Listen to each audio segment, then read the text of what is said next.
ear has this thing where it's attached, there's a muscle points here, and then there's an muscle point basically, it's right about in this area here.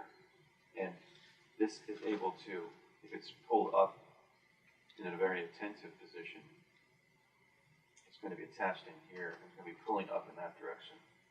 So basically, even though we have an overlapping shape here that is sort of coming over the head and then down to this, to where the color step is a sort of a shape that twins over here, that goes around the character. You're basically going into the ear at this point. So there's definitely a cavity here, and the ear goes back. Now, as you turn that thing, it's going to, you want to use those hinges, so you're going to be, if it's going to be coming this direction, you can do that and start to play on this and then pull this back like that. I think this is the best way. What you want to try to do is also try to create a straight versus curve. From the back point here, I would say that you're trying to find that equal point over here. You like to try to, the back has a distinct, sometimes cone back shape here, in as much as that, as this turns around and away from you, you start to get something like that. Because you're actually getting this shape, and you want to sort of, the only way you're going to be able to identify that shape is by having some kind of overlap. But then at least you're able to feel the thing as a shape inside there.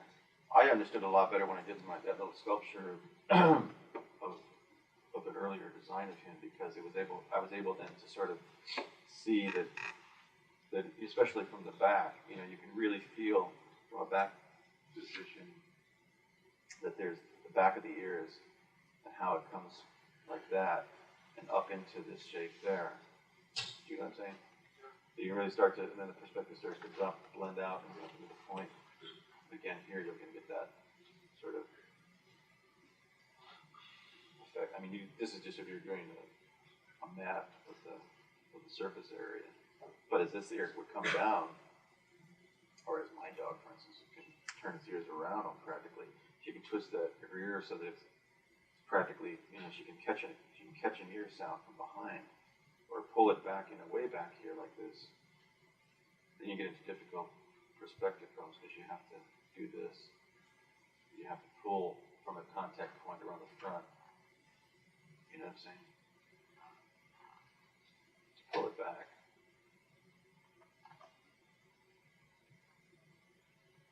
I mean, with Tramp, it was different because they had the contact. You had this shape here. It started to cone up like that, as if it was going to a point.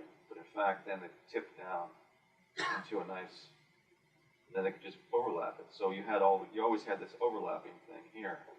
It was just flap, flap, flap with a very stiff area base here. We don't have a flat point. What we do though is the rotation of the ability to be able to turn that thing around. Basically, it's these. Because it's gristle, right?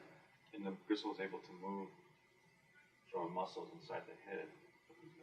So it can, this thing, can do that. If you're going to, you know, sort of, you're going to do